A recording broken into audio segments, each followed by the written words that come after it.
Well, what's happening? I'll tell you what's happening. People are getting healed in Lakeland. You need to come and get some.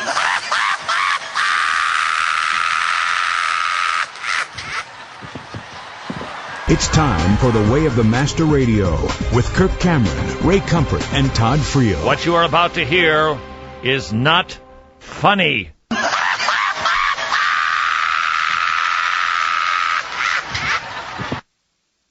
No, I'm not kidding. What you're about to hear is not funny.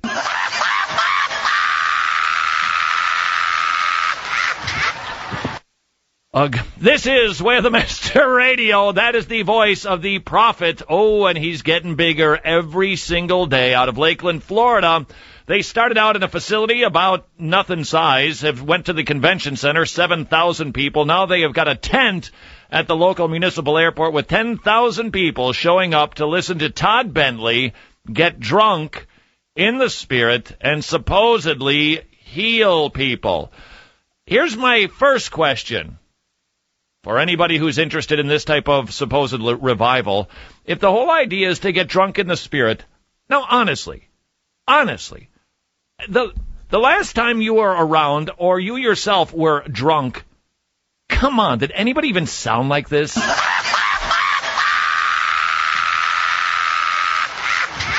Another open, another show. Come on, what a shticky shtick is that? Nobody sounds like that when they get drunk. This is just silliness. Let me introduce to you a fellow named Wayne Grudem. Don't know if you know Wayne Grudem. He's one of the good guys. He's just and a likable fellow, too, if you've never read his stuff. He is Systematic Theology, right? Yeah, that'd be it. There it is right there. Yeah, Systematic Theology. It's worth getting. Now, you might disagree with Wayne Grudem on this and that. I think he's a Charismatic Gifts. I think that he's probably more liberal in that position, if you will. Pretty straightforward sort of guy. Wonderful, wonderful man. Good theologian. Wayne Grudem asking the question, when, why, and where to draw theological boundaries.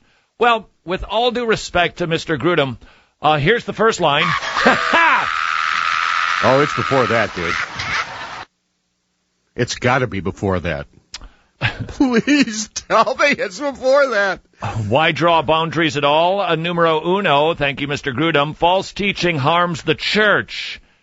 Error is corrected in the Bible. Galatians 1:12, Acts 20:29 through 30, 1 Timothy 6. It's all over the place, really. Do any of us have the same sober apprehension of the destructiveness of false doctrine that the New Testament apostles had? Would they put up with this type of thing, or would they say, well, we see some good things coming out of the Lakeland revival in that people are excited again. I don't know what biblical criteria that is. What you should see coming out of a revival are souls saved and people loving Jesus more and reading the Word more and witnessing more. Not just getting drunk. Where does that concept come in, by the way? Well, they try to steal it from Acts chapter 2.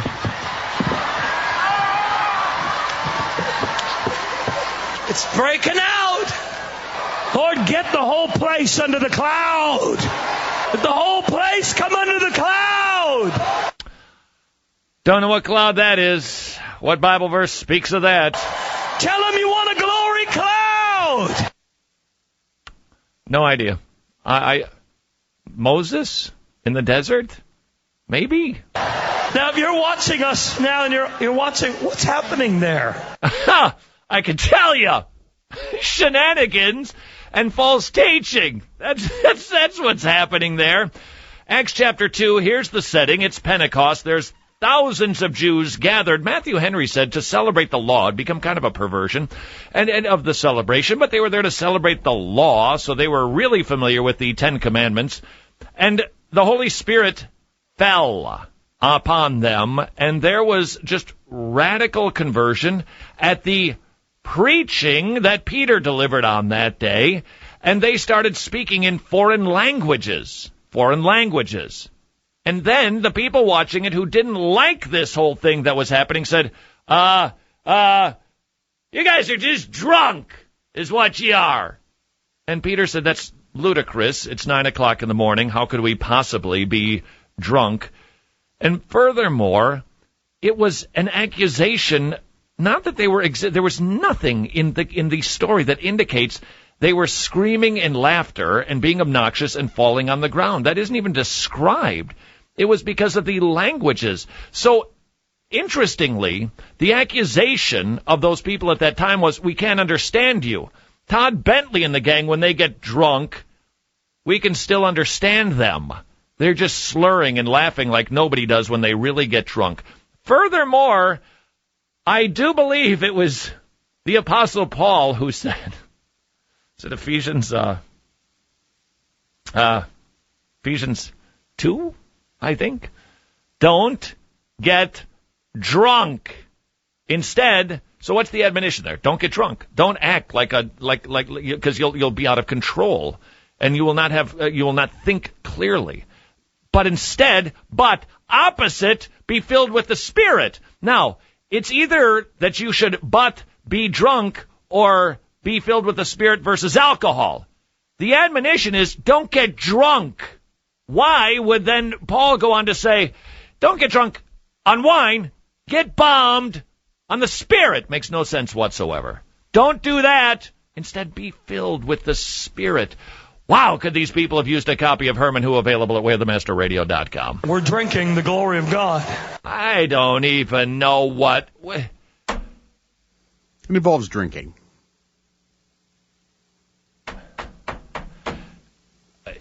Carbonated or non-carbonated? And we are not drunk as you suppose. Nor are you filled with the Spirit as you suppose. It's only 9 o'clock in the morning. Uh-huh. Jeff, it hasn't been like this on the platform before. Not like this. Are you never? We're going to laugh at the people.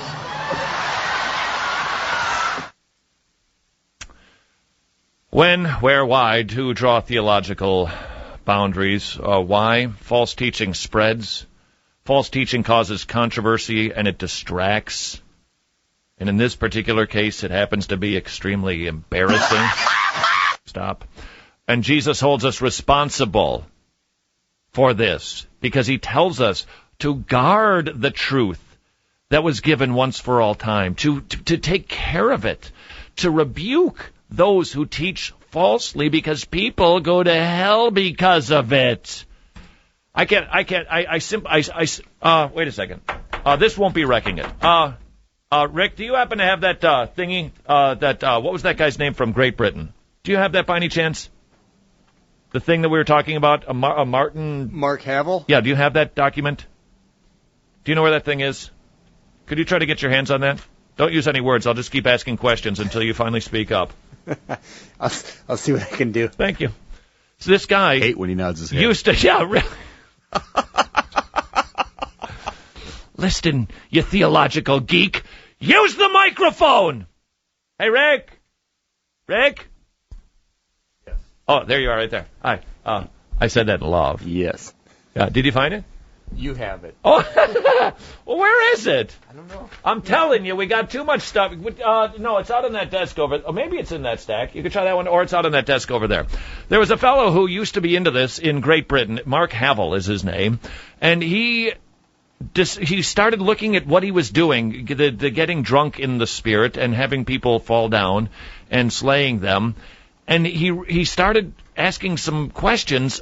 If revival is broken out and this church is supposed to be revival center, why is there so much bickering?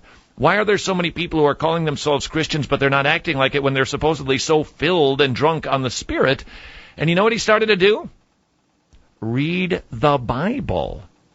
And that's all he did. He decided, I'm going to start looking at the Greek. And he started realizing, wow, the Bible doesn't even talk like this at all. And then he started looking into what was it that he was doing, because he was mimicking these people who were doing this type of thing. And what he discovered was he was simply practicing forms of hypnotism. Listen to what he says. They call the results signs and wonders. They are diluted. Gradually, I too had learned the process of controlling meetings and inducing hypnotic techniques through suggestion in churches. I did many of these so-called signs and wonders. By the way, signs and wonders in the Old and in the New Testament, always, always, always to authenticate the message of the messenger as being from God. Matthew 10, 2 Corinthians 12, I believe. Signs and wonders to support the spoken word. But now that we've got the written word, no need for those very few signs and wonders that were done considering the time span of 4,000 years. Instead, we do get the charisma, the charismatic gifts, meaning these are spirit gifts for not the attestation of the message. Did I use that word right? Not for making sure that it proves that the message is right, but that is a gift that is given to people in the body for the edification and the healing of the body. That's what the gifts are for. So the whole signs and wonders, big kapow miracles, got a tough case to make.